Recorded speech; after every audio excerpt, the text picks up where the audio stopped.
Mukunda jewellers మొట్టమొదటి factory outlet ఇప్పుడు కూకట్పల్లి, కొత్తపేట్, సోమాజిగూడ మరియు ఖమ్మంలో. Welcome to Suman TV. నేను మీ సుమన్ టీవీ నాగ్. కోల్కతా ఇన్సిడెంట్కి సంబంధించినటువంటి వాటిల్లో సిబిఐ కోర్టులో జరిగినటువంటి కొన్ని హీరింగ్స్ వల్ల కీలక అంశాలు బయటికి రావడం జరిగింది. అయితే ఇందులో ఇప్పటికీ క్వశ్చన్ మార్క్ ఉండేటువంటి చాలా విషయాలు ఇప్పుడిప్పుడే వెలుగులోకి వస్తూ ఉన్నాయి. అందులో RG Kar medical hospital ex principal Sandeep ఘోష్కి సంబంధించినటువంటి విషయాలు, సందీప్ రాయ్కి సంబంధించినటువంటి విషయాలు, సుదీప్తికి సంబంధించినటువంటి విషయాలు, ట్రిపుల్-ఎస్. సో ఎంటైర్ ఈ ఇన్సిడెంట్కి సంబంధించినటువంటి వాటిల్లో కీలక అంశాలు ఏంటి, ఏం రివీల్ అయిపోతున్నాయి అనేది ఈరోజు మనతో పాటు హైకోర్టు అడ్వకేట్ రవీంద్రనాథ్ గారు ఉన్నారు. అది వారి మాటలో అడిగి తెలుసుకుందాం. Hello sir. హాయ్ అండి నాగరాజ్ గారు. ఈ ఫార్ములాలో కనుక మనం చూస్తే ముగ్గురు ట్రిపుల్-ఎస్లోనే ఉన్నారు. సందీప్ ఘోష్, సుదీప్, సంజయ్ రాయ్. RRR లాగా మీరు ట్రిపుల్-ఎస్ అని చెప్పి. ఎస్. ఈ కేసుకు సంబంధించినటువంటి కీలక అంశాలు ఏమున్నాయి సార్ వీళ్ళ ముగ్గురిది కనుక చూస్తే? ప్రధానంగా నాగరాజ్ గారు, ఈ విషయాన్ని మనం డిస్కస్ చేసుకునే ముందు కలకట్టాలో నిన్న జరిగిన సంఘటనలు ఏం జరిగాయి? ఒకటి, నిరసనకారులకి ప్రభుత్వాధికారులకు మధ్య జరిగిన డిస్కషన్ ఒక యాంగిల్లో మాట్లాడొచ్చు. మరొకటి, సందీప్ ఘోష్ని ఇంట్రాగేషన్స్ ఇన్వెస్టిగేషన్ చేసేటప్పుడు సందీప్ ఘోష్ నుంచి కొన్ని రకాల ఇన్ఫర్మేషన్స్ బయటకు వచ్చాయి. సంజయ్ రాయ్ మీద కూడా మరికొన్ని కీలకమైన అంశాలు కూడా వెలుగులోకి వచ్చాయి. మనం ఈరోజు సెషన్లో ఈ 3 టాపిక్స్ని కవర్ చేసే విధంగా మనం మాట్లాడుకుందాం నాగరాజ్ గారు. ఫస్ట్ పాయింట్, నిరసనకారులకి ఆల్రెడీ మమతా బెనర్జీ గారితో డిస్కషన్స్ జరిగాయి. వాళ్ళు లేవనెత్తినటువంటి 4 డిమాండ్స్లో 3 డిమాండ్స్ వరకు కంప్లీట్ చేస్తున్నాం, 99% వరకు కంప్లీట్ చేశాం, కాబట్టి మీరు ఇక విధుల్లోకి జాయిన్ అవ్వమని చెప్పి మమతా బెనర్జీ గారు స్వయాన ప్రకటించినప్పటికీ కూడా వీళ్ళు విధుల్లో జాయిన్ అవ్వలేదు. నెంబర్ 2, ఇమీడియట్గా సిపిని ట్రాన్స్ఫర్ చేశారు. అదేవిధంగా హెల్త్ మినిస్టర్స్ని, ఎవరైతే హెల్త్ ఆఫీసర్స్ ఉన్నారో డిఎంఈ, డిహెచ్ఎస్, వాళ్ళని కూడా ట్రాన్స్ఫర్ చేశారు. అయినప్పటికీ కూడా మెట్టు దిగకుండా నిరసనకారులు తమ యథావిధిగా తమ యొక్క నిరసనని కొనసాగిస్తూ వచ్చారు. దీనికి సంబంధించి నిన్న చీఫ్ సెక్రటరీ మనోజ్ పంత్ గారితో మరలా నిరసనకారులు నిన్న సాయంత్రం 6:30 మరలా ఒక మీటింగ్ జరిగింది. అంటే 30 మంది వీళ్ళతో పాటు ఒక మనోజ్ పంత్ గారు కూడా రావడం జరిగింది. ఎందుకంటే దక్షిణ కలకట్టా నుంచి టోటల్గా ఒక విధంగా చెప్పాలంటే నాగరాజు గారు, total entire the west Bengal స్టేట్లో వైద్య వ్యవస్థ నుంచి మొదలుకొని ప్రతి వ్యవస్థ కూడా ఎంటైర్ న్యూస్ అంతా కూడా ఆర్జికర్ సంఘటన మీదే కేంద్రీకరించబడి మొత్తం వ్యవస్థ అంతా కూడా చాలా వరకు నెమ్మదిగా జరగడం కానీ, యాక్టివిటీస్ లేకపోవడం కానీ పూర్తిగా అసలు స్తంభించింది అని చెప్పుకోవచ్చు ఒక విధంగా చెప్పాలంటే. సో అందుకని రకరకాల చర్చలు, ఈవెన్ చీఫ్ మినిస్టర్ అయినటువంటి మమతా బెనర్జీ గారు రంగంలో దిగినప్పుడు కూడా ఎటువంటి పురోగతి లేకపోవడం. అదేవిధంగా నిన్న మనోజ్ పంత్ గారు సుమారుగా 2.5 గంటల పాటు ఈ నిరసనకారులతో ఒక డిస్కషన్ చేయడం జరిగింది. అయితే నిరసనకారులు ఒప్పుకున్నట్టుగా మాట్లాడుతూ ఒక విషయం చెప్పారు. ఏంటంటే, మాకు మీరు భద్రత కల్పించాలి, అదేవిధంగా రక్షణ చట్టాలు, మరొకటి మెయిన్ మేమైతే కంప్లైంట్స్ ఏదైతే పెడతామో దానికి ఇమీడియట్గా మీరు యాక్టివిటీ తీసుకుంటేనే మేము జాయిన్ అవుతామని చెప్పడం జరిగింది.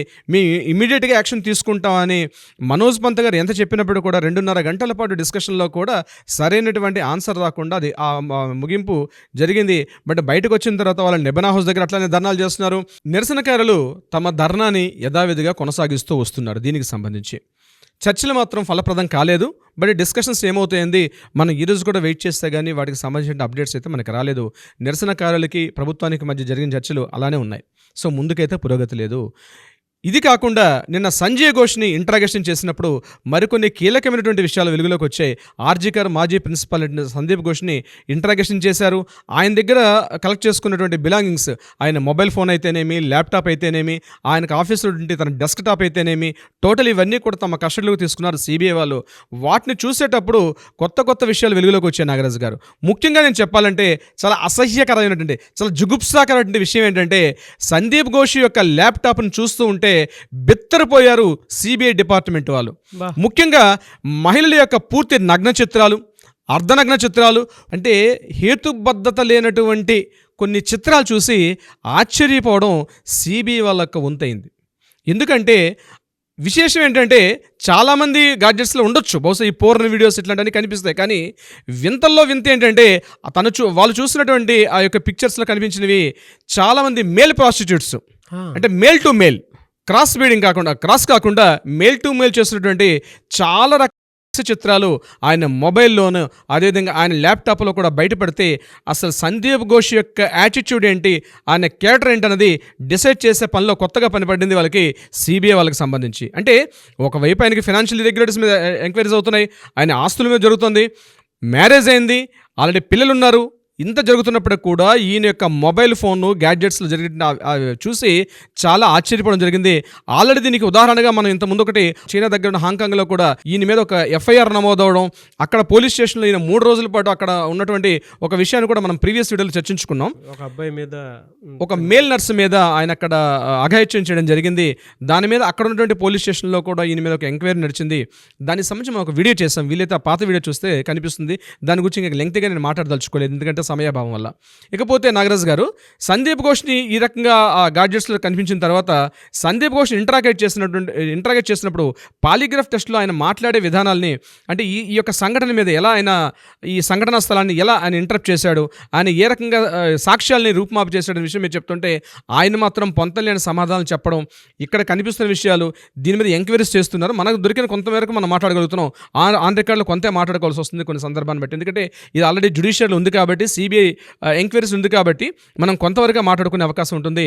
మనం మెల్లమెల్లగా రిజల్ట్స్ వచ్చేటప్పుడు డెఫినెట్గా వీటిని అప్గ్రేడ్ చేసే అవకాశం ఉంటుంది. నెంబర్ 2, ఇక సంజయ్ రాయ్ విషయానికి వచ్చినట్లు మాట్లాడితే, సంజయ్ రాయ్ని ఇక్కడ కవితా సర్కారు ఏ రకంగా వెనకేసుకొస్తున్నారు అనే విషయం ఏంటంటే, నిన్న సుప్రీంకోర్టులో ట్రయల్స్లో భాగంగా నిన్న అక్కడ ఏం జరిగారు, ఇక్కడ మెయిన్ ఎవరైతే Abhijit Mandal, Tala police station officer Abhijit Mandal, at the same time Sanjay Ghosh ఇద్దరు కలిసి ఈ సంఘటనా స్థలం ఎక్కడైతే సంఘటన జరిగిందో ఆ ప్రదేశాన్ని సాక్ష్యాలు లేకుండా ఎట్లా వాళ్ళు కంప్లీట్గా దాన్ని ట్యాంపరింగ్ చేశారు, వీటికి సంబంధించి ఆ విషయాన్ని తెలుసుకున్నటువంటి విషయంలో కవితా సర్కార్ గారు సుప్రీంకోర్టుకు ఒక లెటర్ రాయడం జరిగింది. ఆ లెటర్ ఏంటంటే, ఏదైతే సిబిఐ వాళ్ళు మీకు ఇచ్చినటువంటి సీల్డ్ కవర్ ఇన్ఫర్మేషన్ ఉందో దాన్ని తొందరగా బహిర్గతం చేయడం వల్ల విషయాలు బయటకు వస్తాయి. అసలు సంజయ్ రాయ్ని కూడా ఇమీడియట్గా నేర నిర్దూపణ అందులో వాళ్ళు ఏం విషయాలు తెలియాలని చెప్పి ఆవిడ ఒక రిక్విజిషన్ లెటర్ సుప్రీంకోర్టు పెట్టడం జరిగింది. అయితే సుప్రీంకోర్టు వాళ్ళు ఆ లెటర్ని రిజెక్ట్ చేశారు. ఎందుకంటే ఇవి అంటే పబ్లిక్ ఇంట్రెస్ట్ మ్యాటర్ కాబట్టి దీని మీద మేము రిలీజ్ చేయలేము, మీరు ఇంట్రాగేషన్స్ మీరు కంప్లీట్ చేయని చెప్పి కవితా సర్కార్కి వాళ్ళు అక్కడ నుంచి రిప్లై ఇవ్వడం జరిగింది. అయితే సంజయ్ రాయ్ని మాత్రం వాళ్ళు ఇంట్రాగేషన్ చేసినప్పుడు నేను సిబిఐ వాళ్ళు కంప్లీట్గా ఎప్పుడైతే సీల్డ్ కవర్ సబ్మిట్ చేసిన తర్వాత మళ్ళీ సంజయ్ రాయ్ని ఇంట్రాగేషన్ చేయడం జరిగింది సిబిఐ వాళ్ళు విత్ కవితా సర్కార్ వారి యొక్క పర్మిషన్, అంటే జ్యుడిషియల్ కస్టడీలో చేసినప్పుడు సంజయ్ రాయ్ మళ్ళీ కొత్తగా మాట్లాడుతుందంటే, నేను ఇందులో పార్టిసిపేట్ చేయలేదు, నాకు అసలు ఈ యొక్క హత్యకి, ఈ యొక్క అత్యాచారానికి నాకు ఎటువంటి సంబంధం లేదు అని కవితా సర్కార్ గారు ఇచ్చినటువంటి ఫీడ్బ్యాక్ ఏదైతే ఉందో యాజ్ ఇట్ ఈజ్గా, అంటే మొదటి రోజు హత్య చేసి, అంటే మొదటి రోజు ఆయనకి ఆగస్టు 9, 10 తారీఖుల్లో ఆయన కస్టడీలో తీసుకునేటప్పుడు సంజయ్ రాయ్ తాలూకా బాడీ లాంగ్వేజ్, సంజయ్ రాయ్ తాలూకా మాట్లాడే విధానం, సంజయ్ రాయ్ తాలూకా బిహేవియర్, ప్రవర్తన ఈరోజు నిన్న సుప్రీంకోర్టు ట్రయల్స్లో భాగంగా నిన్న సంజయ్ రాయ్ మళ్ళీ సిబిఐ వాళ్ళు మాట్లాడినప్పటికీ చాలా వేరియేషన్స్ కనిపిస్తున్నాయి, చాలా డిఫరెన్షియేట్ కనిపిస్తుంది. నేను ఇంకా తప్పు చేయలేదు, నేను ఇంకా తప్పించుకోగలనటువంటి ఒక భావన ఆయనలో కనిపించే విధంగా ఉందని చెప్తున్నారు. ఈవెన్ అతన్ని జైల్లో పెట్టినప్పుడు కూడా ఆ జైల్లో ఉన్న సెక్యూరిటీ వాళ్ళు కూడా మనకు వచ్చే వాళ్ళు బయటకు చెప్పేది ఏంటంటే, సంజయ్ రాయ్ చాలా సేఫ్టీగా ఫీల్ అవుతున్నాడు, అంత బెరుకుతనం లేదు, ఆ భయం చేసినటువంటి ఒక తప్పిదతంలో లేదు. కాబట్టి సంజయ్ రాయ్ ఈ విషయాన్ని కవితా సర్కార్ చాలా ప్రొటెక్ట్ చేసుకొస్తున్నారు. బట్ ఇది ఏమైనప్పటికీ సుప్రీంకోర్టు నెక్స్ట్ ఇచ్చినటువంటి ఏదైతే హీరింగ్స్ ఉన్నాయో, ఏదైతే సుప్రీంకోర్టు జడ్జిమెంట్కి వచ్చేది ముందు రోజు మాత్రం డెఫినెట్గా మాత్రం ఇది చాలా కాంట్రవర్షియల్ అవుతుందని వాళ్ళు చెప్పడం జరిగింది. అయితే నేను అనుకోవడం ఏంటంటే, నెక్స్ట్ వీక్ వరకల్లా సుప్రీంకోర్టు ఏదైతే తీర్పు ఇచ్చే సందర్భంలో ఇది డెఫినెట్గా మాత్రం ఇది గొప్ప నేషనల్ ఇష్యూ అయ్యే అవకాశం ఉంటుంది. దీని ఎంత వీలైతే అంత తీవ్రత తగ్గించే ప్రయత్నంలో మమతా బెనర్జీ గారు కూడా ఒక ప్రయత్నం చేస్తున్నారని మనకు విషయం అర్థమవుతుంది. ఇకపోతే తన పార్టీ ఎమ్మెల్యే అయినటువంటి టీఎంసీ లీడర్ అయినటువంటి సుదీప్ రాయ్, నిన్న మనం ఆల్రెడీ మాట్లాడుకున్నాం, ఆయన ఇంటిని, ఆయన హాస్పిటల్ని, అట్ ద సేమ్ టైం ఒక మెడికల్ డీలర్ ఒక మెడికల్ డీలర్ని కూడా, ఎవరైతే వీళ్ళకి ఈ యొక్క మెడిసిన్ సప్లై చేసిన డీలర్ని కూడా వీళ్ళు రైడింగ్ చేయడం జరిగింది. ఈడీ వాళ్ళు రైడింగ్ చేశారు.